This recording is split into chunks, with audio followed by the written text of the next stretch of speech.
The stones thrown at the car of Aisha Rabi 3 months ago, which led to her death, showcased again the tense relations between Jews and Palestinians in the West Bank, and also those between the State of Israel and a faction within the settlement community known as the Hilltop Youth.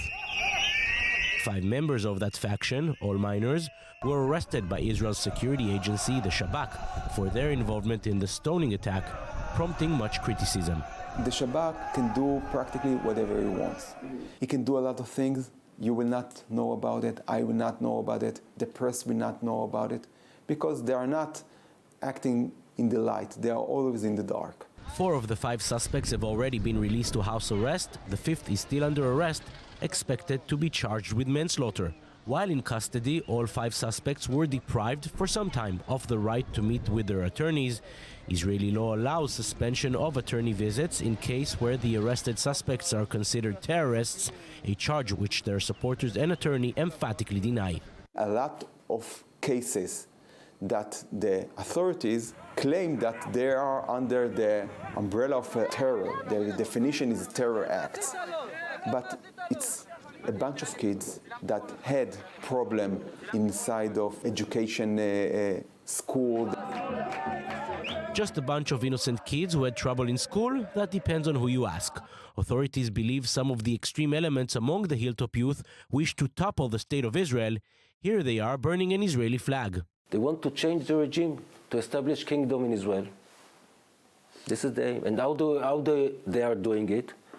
They are influence the Israeli government. They want to hurt the Palestinian, to make here anarchy.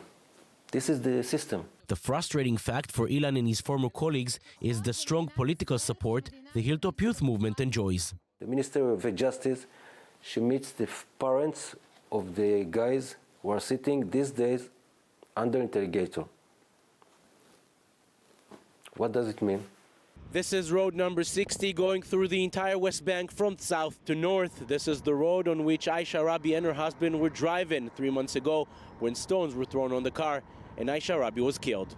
This very busy road passes right below the Pri Ha'aretz yeshiva, the Jewish seminary, which the 5 youths attended.